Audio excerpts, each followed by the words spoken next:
Xin chào tất cả mọi người, mình xin tự giới thiệu, mình tên là Nguyễn Thị Quỳnh Nga, năm nay mình 37 tuổi. Mình đến từ thị trấn Thanh Sơn, Phú Thọ và hiện tại gia đình mình đang sinh sống tại Hà Nội. Thì mình muốn chia sẻ với các bạn về cái hành trình mà vượt qua cái căn bệnh mất ngủ, rối loạn lo âu, trầm cảm. Thì bắt đầu mình có dấu hiệu bị bệnh từ sau sinh bạn thứ hai là năm 2017. Lúc đấy mình đã có những cái dấu hiệu là cơ thể luôn luôn trong trạng thái là mệt mỏi, khó ngủ và rất hay bị tụt huyết áp. Chân tay thì luôn lạnh và đau cổ vai gáy. Có hiện tượng nữa là rối loạn về hệ tiêu hóa, đại tràng, táo bón. Đấy. Thì sau cái quá trình đấy thì mình cũng có đi khám bệnh viện, thì bác sĩ cũng kê cho mình các loại thuốc về uống ấy, về bồi dưỡng về sức khỏe, bồi bổ sức khỏe. Thì sau khi uống thì thật ra là cái cảm giác của mình nó vẫn bị và cũng không có tác dụng với mình. Và cái quá trình đấy mình bị nặng, vào một hôm mà mình bị nặng và mình phải đi cấp cứu bệnh viện, là tức là mình ngất, gần như là cái lượng canxi, gọi là có cái triệu chứng là bị tụt canxi ấy. Và mình vào bệnh viện mình nằm thì bác sĩ chuẩn đoán là mình vào khoa tâm thần, thần kinh tâm thần của 354, và mình nằm ở đấy mất 2 tuần. Thì sau cái quá trình điều trị ở đấy thì bác sĩ cũng kê cho mình các loại thuốc về an thần, vì chuyên môn của họ biết là mình bị như nào ấy. Thì các loại thuốc an thần để cho mình ngủ được, vì mình rất là khó ngủ. Thì sau cái quá trình điều trị đấy thì cũng có ổn và mình đi về, nhưng mà bác sĩ kê cho mình những cái loại thuốc về nhà uống ấy. Thì lúc đấy là mình uống thì mình có cái biểu hiện là mình rất là khó chịu, bứt trong người, và cái triệu chứng hoa mắt, chóng mặt, đau đầu nó vẫn diễn ra, và đi không vững nữa, và rất hay bị tụt huyết áp. Thì cái quả lại còn có những cái âm thanh cứ ong ong ve ve ở bên trong tai ấy. Đấy, cái quá trình đấy mình rất là hoảng loạn, và mình cũng đi chưa uống thuốc mà mình không thấy đỡ. Và nó có tác dụng phụ là khi mình uống những cái thuốc ấy vào ấy, mình lại có cái khả năng là tăng tiết sữa, tức là không nuôi con nhỏ nữa nhưng mà lại bị tiết sữa, và rối loạn kinh nguyệt. Trong người thì luôn luôn là bức bối, khó chịu, mệt mỏi và rất là khó ngủ. Thì sau cái quá trình mà mình rối loạn, mình lo lắng quá, thì mình lại đi khám tiếp ở bệnh viện khác, là bệnh viện lớn ở Bạch Mai. Thì bác sĩ kê cho mình cái liều trầm cảm rất nặng, và khi uống vào là 1 tháng mình uống vào thì mình mất ngủ hoàn toàn luôn. Đấy, quá trình mình uống mất ngủ hoàn toàn, mất hết sự sống, người đờ đẫn, và lúc đấy mình nghĩ đến con đường là mình chết. Đấy. Và mình cũng bảo chồng mình là thôi, chồng cho vợ vào viện tâm thần. Đấy. Và cái quá trình cứ miên man như thế suốt, đi các bệnh viện lớn để chữa, và quá trình mình cũng có đi chữa về đông y và thuốc bắc. Và cái quá trình uống ấy còn có những giai đoạn mình còn bị ngộ độc thuốc bắc nữa, và cũng đi bệnh viện cấp cứu vì bị ngộ độc. Và mình cứ uống như thế trong vòng 1 năm, 1 năm kéo dài trong vòng 1 năm. Và cái quá trình điều trị thuốc của mình cứ đổi hết thuốc nọ đến thuốc kia, tại vì uống vào không ngủ được, mất ngủ, khó ngủ, rất là trầm trọng. Và mình cũng đã từng đi thêm tâm linh Tày Bà để xem là tại sao mà mình lại bị bệnh đấy. Mình cũng đi chữa, vì cũng đi xem bói tâm linh, rồi cũng đến đi cầu đi cúng đến các nơi, cửa đền cửa phủ, rồi nhà chùa ấy. Đấy, để mà để xin là được bình an khỏi bệnh. Và sau những cái trải nghiệm đấy của mình thì mình không khỏi. Và có một dấu mốc là rất quan trọng với mình, là sau cái thời gian đấy mình đi tìm theo cái phương pháp là chữa lành tự nhiên, là đi vào nhà chùa chữa lành để thanh lọc cơ thể đấy. Thì những cái phương pháp đấy mình cũng đã áp dụng, và mình nhịn ăn trong vòng 10 ngày và ăn chay đấy. Nhưng mà sau cái trải nghiệm đấy thì mình cũng cảm nhận là khi mà mình đi đến những cái nơi đấy thì mình lại có cảm giác là mình tĩnh tâm, mình không lo lắng nữa, thì cái bệnh của mình nó thuyên giảm. Và mình lại lúc đấy thì mình lại nghĩ là tại sao mà uống thuốc mà lại cũng không đỡ, mà khi tâm mình tịnh đi thì mình lại đỡ. Nhưng mà khi mà mình rời cái môi trường trường thiền đấy đi ấy, thì mình quay trở về cuộc sống gia đình nhà mình, thì có những cái tương tác trong cuộc sống thì mình lại bắt đầu quay trở lại tức là cái quá trình nó cứ bị thất thường lên xuống liên tục như thế. Và lúc nào người cũng trong cảm giác là mệt mỏi, lúc nào cơ thể cũng mất nhiệt lắm, không có sức sống, người lạnh. Và cái thời gian là 2023 là lúc đấy là mình bị khá nặng. Lúc đấy là mình bị rất nặng, và mình cảm giác như mình không kiểm soát được cái hành vi của mình nữa ấy. rồi là mình có cái hiện tượng là mình muốn cả hại con mình nữa cơ, những người xung quanh mình ấy. Thì lúc đấy mình mới bảo chồng mình em bị điên rồi. Thế là chồng em mới đưa em đi vào bệnh viện, cuối cùng là Đại học Y rồi, xong rồi đến Việt Đức này. Đợt cuối cùng là em uống ở bên Việt Đức, đấy là bác sĩ kê cho em là thay thuốc cho em là thuốc ấy, ở thuốc trầm cảm đấy là của Đức, rối loạn tâm thần của Đức. Và một loại thuốc nữa là Archimin uống vào ban đêm ý. Những chị em nào bị trầm cảm, mà thuốc đấy dành cho người già, chính xác là cho người già, thì em uống cái thuốc ấy vào thì em ngủ được. Uống sau 3 tháng ổn. Nhưng sau đấy tiếp tục lại bị lại, hết thuốc em lại bị. Và lại đi khám tiếp, bác sĩ lại kê. Và lúc đấy em uống đến lần thứ 3. Thì lúc đấy em bảo chồng ơi không thể đỡ được. Uống thuốc này không phải là thuốc chữa bệnh của vợ đâu, không chữa được, bệnh tâm này không chữa được bằng thuốc đâu. Thế là xong rồi là lúc đấy thì có một biến cố lớn trong cuộc đời em là lúc bố em bị bệnh ung thư và bố em mất ấy. Thì là người em nhiễm âm rất là nặng. Nhiễm âm nặng quá thì lúc đấy là em còn ho cả ra máu nữa. Thì lúc này người em gần như là quệt quệ, em như kiểu là người không còn sự sống nữa. Và lúc đấy em thấy cuộc đời em nó bế tắc quá rồi. Em như người sống ở trong cái đống bùn ấy, bùn lầy mà không còn đường để đi ra nữa. Thì vô tình thì em lại được một bạn gieo duyên ở trên mạng, tức là em tìm hiểu trên mạng đấy, thì lại tìm thấy cái kênh tức là chữa lành tân thân tâm trí bằng tri thức đầu tiên thì mà lại không phải dùng thuốc. Thế là em cũng bảo thôi bây giờ thuốc thì chả uống được nữa rồi mà không khỏi, thì bây giờ mình áp dụng phương pháp này đi.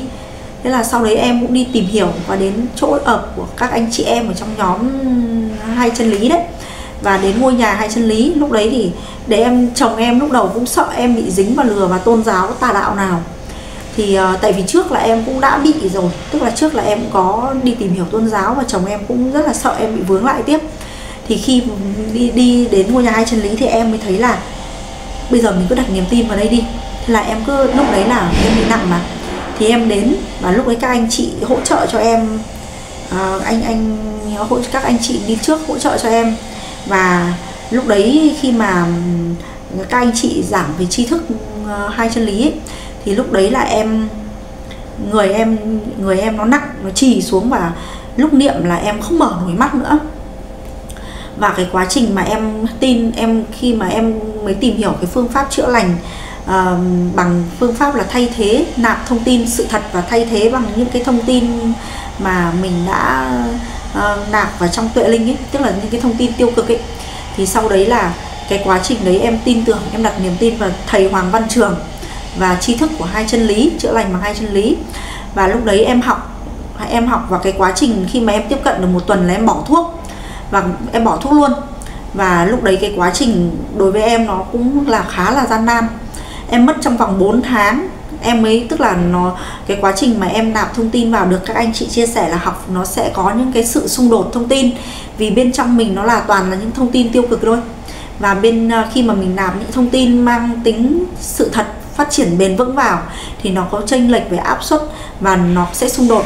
Và quá trình em bị xung đột nặng, và gần như có lúc em bị cảm giác như em bị mất kiểm soát ấy, là trong vòng 4 tháng đầu. Và những cái lúc mất kiểm soát đấy thì em được các anh chị đi trước hỗ trợ, và có những cái câu nương tựa vào thầy ấy.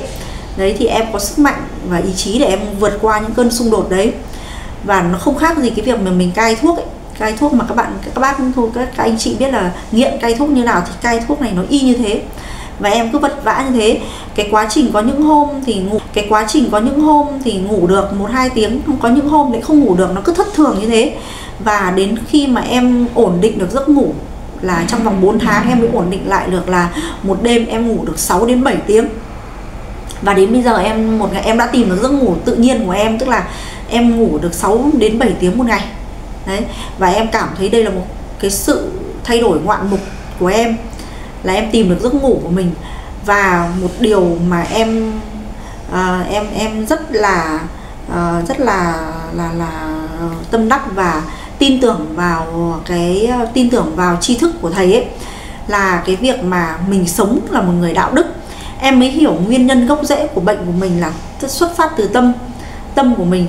Và cái bệnh tâm này thì không có thuốc chữa, và chỉ có phương pháp. Khi mà em áp dụng phương pháp của thầy thì bắt đầu cuộc sống của em nó mới thay đổi, nó mới có ánh sáng. tức em nhận diện được đâu là những cái hành động tiêu cực và đâu là tích cực. Và em bình thường khi mà chưa tiếp cận thì mình cứ nghĩ là mình là một người sống tốt và tử tế rồi, nhưng mình không nhận diện được là có những cái công việc, có những cái sự việc hàng ngày nó diễn ra với mình, nhưng mình đối diện với nó bằng những cái sự tiêu cực và mình hành động tiêu cực, và như vậy là nó làm cho cái bệnh của mình nó càng nặng lên. Và cái nguồn gốc của bệnh nó xuất phát từ tâm gồm có thân tâm trí, và khi mà thân tâm trí nó không hợp nhất với nhau thì nó sẽ làm cho rối loạn tất cả các chức năng ở trong cơ thể, các bộ phận trong cơ thể mình, và hoạt động không đúng chức năng nhiệm vụ nữa, thì nó gây ra rối loạn và sinh ra các loại bệnh tâm, bệnh tướng.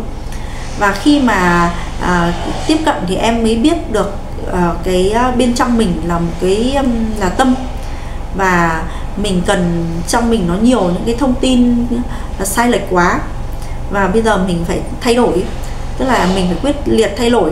Bản thân em hiện tại thì em từ khi gặp tri thức hai chân lý và em học nạp tri thức và hành vào trong đời sống, tức là chuyển hóa tâm mình sống từ tích cực, từ bi và đạo đức đúng nghĩa là đạo đức,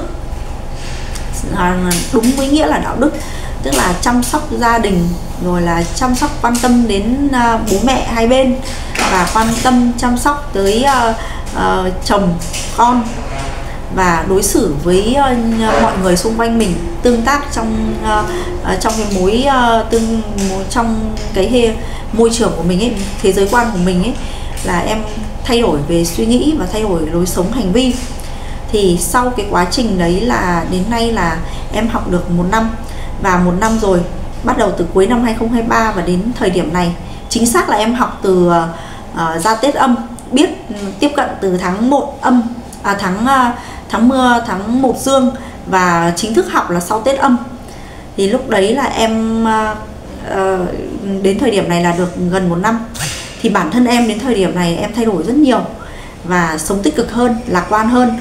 Và thứ hai nữa là gia đình em không có tốn một đồng chi phí nào cho cái việc học và chữa bệnh, và cũng không phải tiết kiệm được một cái khoản tiền rất lớn, đó là 4 triệu một tháng tiền thuốc trong vòng 4-5 giờ như thế.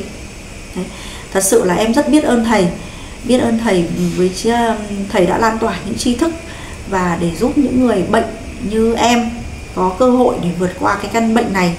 Và cái việc mà em ý thức được hiện tại thì cái việc mất ngủ của em thì đã ok rồi, nhưng còn cái việc rèn luyện để trở thành một người đạo đức nữa thì em cũng có ý thức, và em cũng về việc mà mình phải sống là một người tử tế và đạo đức trong 4 hình tái đạo của mình.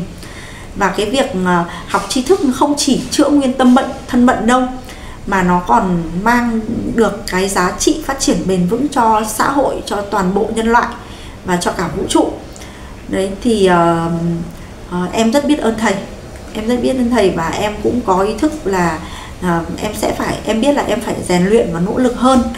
Vì cái hiện tại khi mà em đã ổn và em ngủ lại được, tức là em đang được nương tựa vào sức mạnh của thầy, từ tâm tuệ của thầy, và nó ở trong cái trạng thái là tâm của em được cân bằng trạng thái tạm thời. Và việc em phải nỗ lực sống đạo đức và giúp đỡ lan tỏa, giúp đỡ mọi người để mọi người được bị bệnh, và những người bị bệnh và những người không bị bệnh họ cũng có được cái sự ý thức về cái việc mà sống đạo đức, và giúp cho mọi người duy trì được cái lối sống hành vi lành mạnh và vun vén cho gia đình, cho xã hội cùng phát triển bền vững. Và em rất biết ơn thầy. Em xin chào ạ.